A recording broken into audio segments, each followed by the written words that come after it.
Maharu Rajasthan bulletin में बात करेंगे बेसहारों का सहारा बनी सरकार की। कोरोना से अनाथ हुए बच्चों और विधवा महिलाओं के लिए गहलोत सरकार ने बड़ा ऐलान किया है। इसके साथ ही बताएंगे जीएसटी काउंसिल की बैठक में किस किस चीज पर टैक्स कम हुआ। तो साथ ही आपको बताएंगे एक हुस्न परी के काले कारनामों की पूरी दास्तां। इसके साथ ही आपको दिखाएंगे शहर शहर हंगामे और विरोध की तस्वीरें। बने रहिए हमारे साथ, देखते रहिए न्यूज 18 राजस्थान। कोरोना से अपने परिजनों को खोने वालों, खासकर अनाथ हुए बच्चों के लिए आज प्रदेश की गहलोत सरकार ने बड़ा ऐलान किया। अब प्रदेश में कोरोना से अनाथ हुए बच्चों को एक मुश्त 1 लाख रुपए की मदद के साथ ही प्रति महीने 2,500 रुपए की मदद मिलेगी। ऐसे परिवारों के लिए मुख्यमंत्री ने कोरोना बाल एवं विधवा कल्याण योजना की बड़ी सौगात दी है।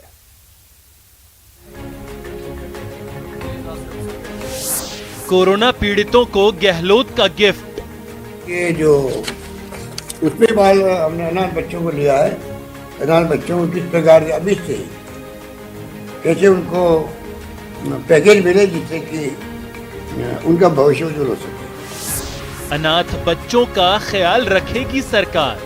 कोविड के अंदर जो ऑर्फन हो गए बच्चे, उनको सीधा कोई वो लेने की बात नहीं करे, कानून की प्रक्रिया अडॉप्ट करे जिससे कि बच्चों का भविष्य सुरक्षित रह सके। ये हमारा प्रयास होना चाहिए। कोरोना बाल एवं विधवा कल्याण योजना का ऐलान। ऐसे बच्चे जो कोरोना महामारी से जिनके माता पिता दोनों का साया जिनके सिर से उठ गया है सर, या कोई एकल जीवित थे परिवार, मान लीजिए कोई फादर की डेथ पहले हो गई और मदर की अब कोरोना काल में हो गई सर, तो ऐसे जो बच्चे अनाथ हो गए उनके लिए सर आपने मुख्यमंत्री कोरोना बाल कल्याण योजना के निर्देश दिए थे सर, जो तैयार कर दी गई है। कोरोना से जंग के बीच गहलोत सरकार का ये वो संवेदनशील ऐलान है जिसका इंतजार पूरे प्रदेश को था। विश्व बाल श्रम निषेध दिवस पर एक वेबिनार के दौरान मुख्यमंत्री अशोक गहलोत ने कोरोना से पीड़ित परिवारों के लिए कोरोना बाल एवं विधवा कल्याण योजना का ऐलान किया। इसमें जो अनाथ बालक बालिका होंगे सर, उनको तत्काल आवश्यकता हेतु 1 लाख रुपए का अनुदान दिया जाना प्रस्तावित है सर। साथ में जब तक वो 18 वर्ष तक के नहीं हो जाते तो प्रति माह उनको 2,500 रुपए की सहायता दी जाएगी। 18 वर्ष पूर्ण होने पर उनको 5 लाख रुपए की सहायता दी जाएगी। कोरोना से अनाथ हुए बच्चों को मुख्यमंत्री कोरोना बाल कल्याण योजना का खास लाभ मिलेगा। अनाथ हुए बच्चों को पीएम केयर्स फॉर चिल्ड्रन की सुविधा अलग से मिलेगी। राज्य सरकार अनाथ बच्चों को तत्काल प्रभाव से 1 लाख रुपए का अनुदान देगी। 18 साल की उम्र तक बच्चों को प्रतिमाह 2,500 रुपए की सहायता मिलेगी। 18 साल पूरे होने पर प्रत्येक बच्चों को 5 लाख रुपए की एक मुश्त सहायता मिलेगी। बच्चों को आवासीय विद्यालय में 12वीं तक निःशुल्क शिक्षा दी जाएगी। कॉलेज छात्राओं को सरकारी छात्रावास में प्राथमिकता से प्रवेश दिया जाएगा। कॉलेज छात्रों को अंबेडकर डीबीटी वाउचर योजना का लाभ मिलेगा। युवाओं को मुख्यमंत्री युवा संबल योजना के अंतर्गत बेरोजगारी भत्ता का लाभ मिलेगा। साथ ही उन परिवारों को भी सरकार की तरफ से सहायता का ऐलान किया गया है जिनके कमाऊ सदस्य की कोरोना से मौत हो गई है। पति की मौत पर पत्नी को 1 लाख रुपए की एक मुश्त सहायता मिलेगी। कोरोना पीड़ित विधवा को प्रति महीने 1,500 रुपए की पेंशन मिलेगी। इस योजना का लाभ सभी आयु वर्ग की महिलाओं को मिलेगा। सीएम ने इस बड़े ऐलान के साथ ही प्रदेशवासियों से कोरोना के खिलाफ जंग में एकजुट होकर शामिल होने की अपील की। सीएम ने कहा कि कोविड का नया वेरिएंट बेहद खतरनाक है। करीब 1 महीने की सख्ती के बाद अब प्रदेश अनलॉक की तरफ बढ़ रहा है। ऐसे में असावधानी से फिर प्रदेश पर खतरा मंडरा सकता है। न्यूज 18 राजस्थान के लिए अरबाज अहमद की रिपोर्ट। अलवर में बाल श्रम निषेध दिवस के मौके पर मुख्यमंत्री अशोक गहलोत ने वर्चुअल वेबिनार का आयोजन किया। इस वेबिनार में श्रम राज्य मंत्री टीकाराम जूली, जिला कलेक्टर नन्नूमल पहाड़िया, पुलिस अधीक्षक तेजस्विनी गौतम, महिला बाल आयोग की सदस्य वंदना व्यास सहित प्रशासनिक अधिकारी मौजूद थे। इस मौके पर मुख्यमंत्री ने कोविड काल के दौरान अनाथ बच्चों के लिए विशेष पैकेज का ऐलान किया। ऐसे परिवार को सरकार 1 लाख रुपए और 18 वर्ष की आयु के बालकों को 25,000 रुपए देने का ऐलान किया। इसके साथ ही उन्होंने कहा कि अनाथ बच्चों को कॉलेज शिक्षा और आवासीय शिक्षा भी निःशुल्क दी जाएगी। सीएम के इस ऐलान का मंत्री टीकाराम जूली और बाल आयोग की सदस्य वंदना व्यास ने स्वागत किया।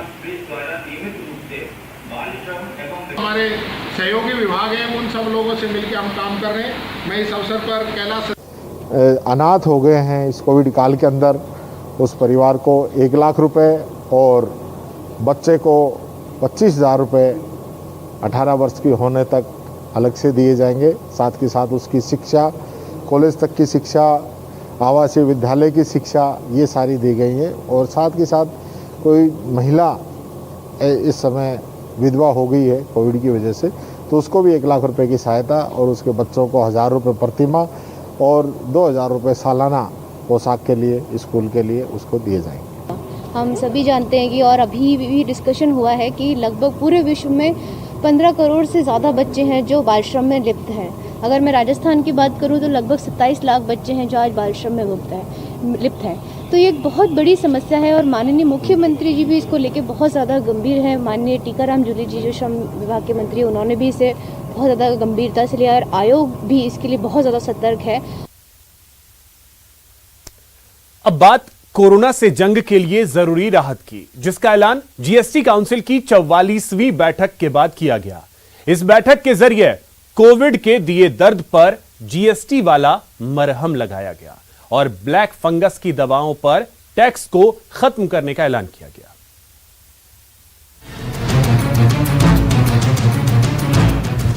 ब्लैक फंगस की दवा टैक्स फ्री। ब्लैक फंगस के लड़ने के लिए तो उसके लिए 5% जो लगता था जीएसटी, अब उसको नील कर दिया गया है। वहीं पर बाकी दवाइयों के ऊपर जो 12% या बाकी थे रेट्स, उसको भी कम करके मात्र 5% तक कर दिया गया। कोरोना वैक्सीन पर 5% जीएसटी।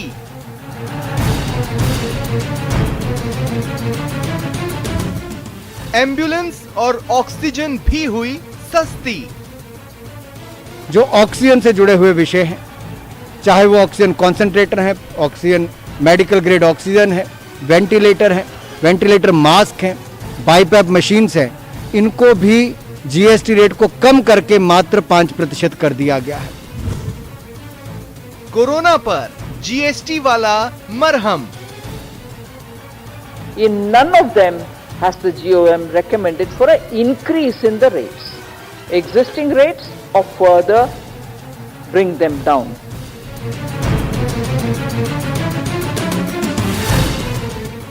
राहत जरूरी थी क्योंकि प्राण पर प्रहार कर रहा है कोरोना।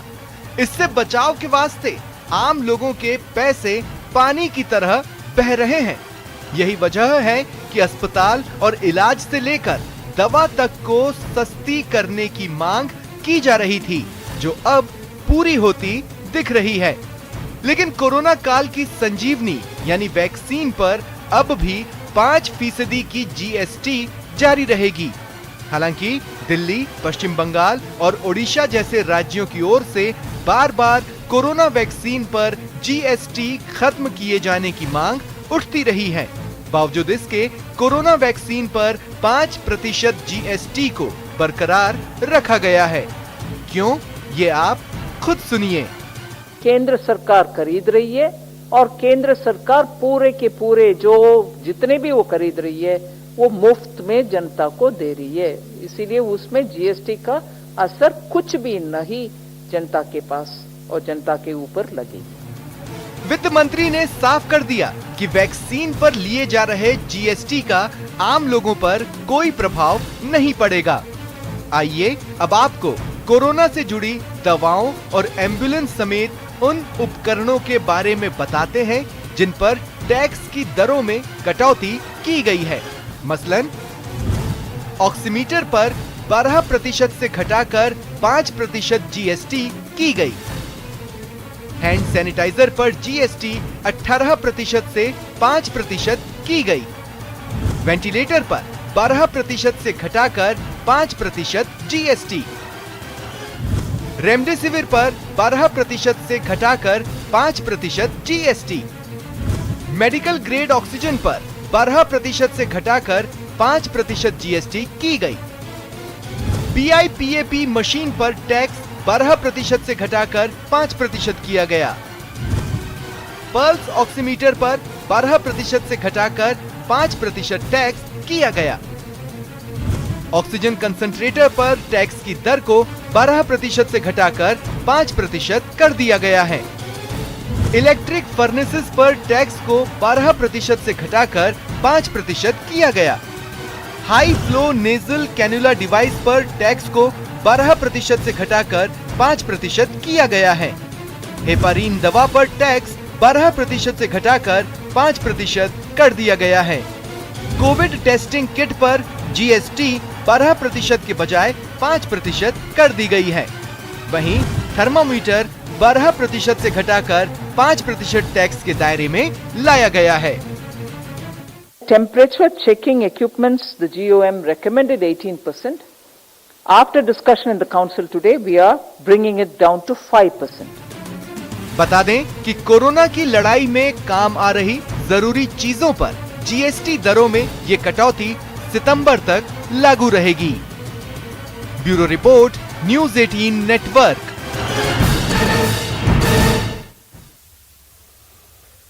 दिल्ली दौरे पर हैं PCC chief Govind Singh Dotasra. Media से रूबरू हुए इस दौरान उन पर सचिन पायलट को लेकर सवालों की बौछार हुई, जिस पर उन्होंने कहा कि सचिन पायलट नाराज नहीं हैं, कांग्रेस में सब ठीक है। साथ ही महंगाई को लेकर भी उन्होंने मोदी सरकार को घेरा और यह भी कहा कि मोदी की लोकप्रियता बहुत घट रही है। पायलट हमारे नेता हैं, पूर्व प्रदेश अध्यक्ष हैं, कांग्रेस के दमदार नेता हैं। कहीं दिक्कत वाली बात कांग्रेस में है ही नहीं। ये प्रश्न कैसे उठ रहे हैं? रवा सवाल छोड़ने जाने का, तो ये वापस मोकल रहा है। आज टीएमसी में गए, बीजेपी छोड़ के गए, और योगी आदित्यनाथ जिस प्रकार से नाराजगी प्रकट करके कल गए हैं, वसुंधरा जी को भवन में बैठे नाराजगी करके।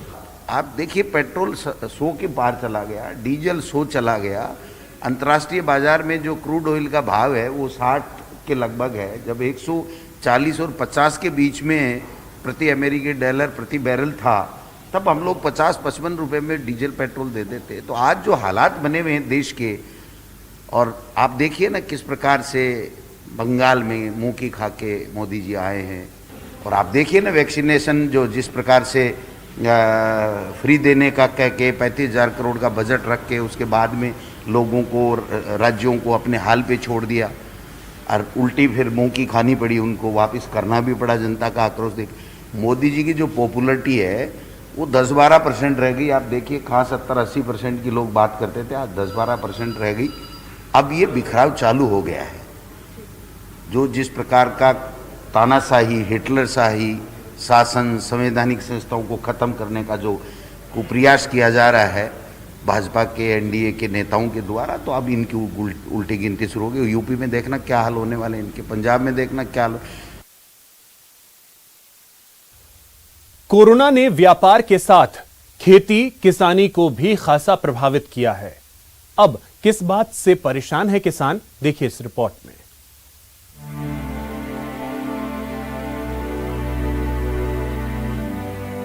कोटा जिले में इन दिनों धान की बुआई का वक्त है, लेकिन लॉकडाउन में फंसे बाहरी मजदूरों के न आने से बुआई पर इसका सीधा असर पड़ रहा है।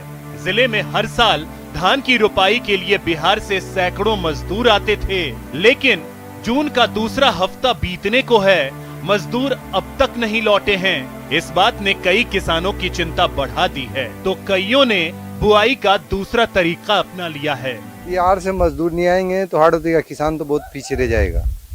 बिहार से जो मजदूर आते हैं वो मजदूर यहाँ के जो लेबर रहती है हमारी लोकल लेबर, उससे डबल काम करते हैं। तो ये लॉकडाउन को देखते हुए, कोरोना काल को देखते हुए, अगर सरकारें अगर उनको परमिशन नहीं देगी यहाँ राजस्थान में आने की, पूरे भारत में लगाते हैं, पंजाब में लगाते हैं, हर जगह लगाते हैं, हरियाणा में लगाते हैं, तो ये बहुत बड़ा संकट आ जाएगा धान की फसल पे, एक बहुत ही बड़ा संकट। मजदूर नहीं आएंगे तो धान की रुपाई नहीं होगी, धान की रुपाई नहीं होगी तो किसान पिछड़े जाएगा।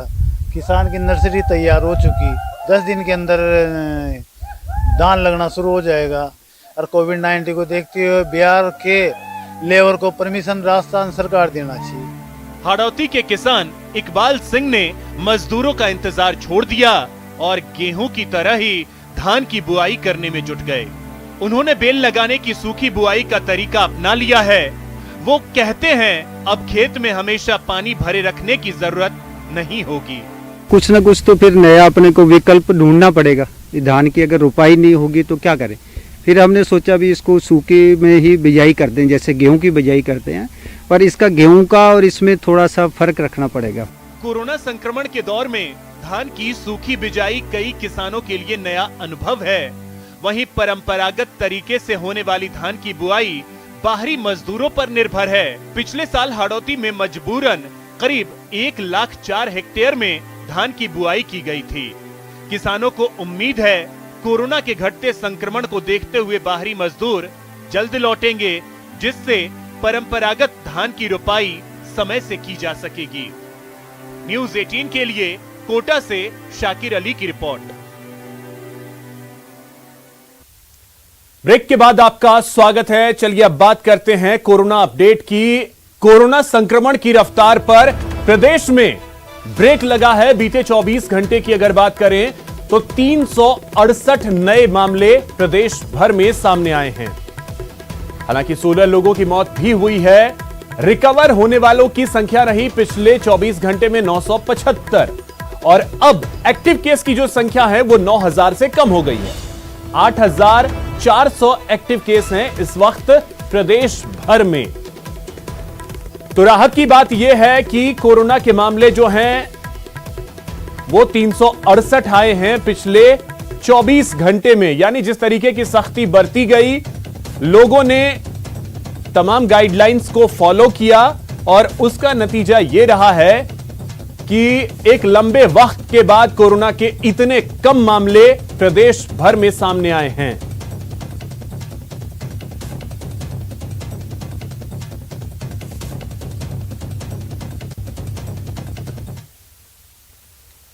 और एक बड़ी खबर आपको बता दें, कोरोना की समीक्षा करेंगे मुख्यमंत्री अशोक गहलोत। अब से कुछ देर बाद सीएमआर में समीक्षा बैठक करेंगे। इस दौरान मेंटल हेल्थ पर विशेष डिस्कशन होगा। मेंटल हेल्थ पर जो विशेषज्ञ हैं वो अपनी राय रखेंगे। वीडियो कॉन्फ्रेंसिंग के जरिए यह बैठक होगी। तो यह बड़ी खबर आपको बता दें, कुछ ही देर बाद बैठक होने वाली है। मुख्यमंत्री अशोक गहलोत समीक्षा बैठक करेंगे कोरोना को लेकर और इस दौरान जो विशेष फोकस रहेगा वो मेंटल हेल्थ को लेकर और इस दौरान जो विशेषज्ञ हैं वो अपनी राय रखेंगे मुख्यमंत्री के सामने। हालांकि सोशल मीडिया प्लेटफॉर्म्स पर भी इसको लाइव किया जाएगा ताकि प्रदेश की जनता भी इसे सुन सके।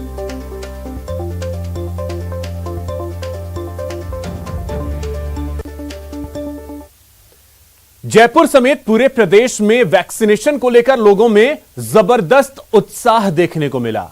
शुक्रवार को रिकॉर्ड तोड़ वैक्सीनेशन किया गया। एक दिन में कुल 4,95,668 लोगों को वैक्सीन लगाया गया। इसमें पहली डोज लेने वाले की जो संख्या थी वो 4,84,334 और दूसरी डोज लेने वालों की संख्या 14,334। इस पर चिकित्सा मंत्री रघु शर्मा ने वैक्सीनेशन के लिए चिकित्सा कर्मियों को मुबारकबाद दिया है और ऐसे ही जोश और जज्बे के साथ आगे भी काम करते रहने की बात कही। रघु शर्मा के मुताबिक प्रदेश में अब तक 1,91,38,753 लोगों को वैक्सीन लगाई जा चुकी है। इनमें से 1,56,77,916 लोगों को पहली डोज और 34,60,837 लोगों को दूसरी डोज लगाई गई। आपको बता दें कि जयपुर में एक दिन में 1,35,694 लोगों का वैक्सीनेशन हुआ।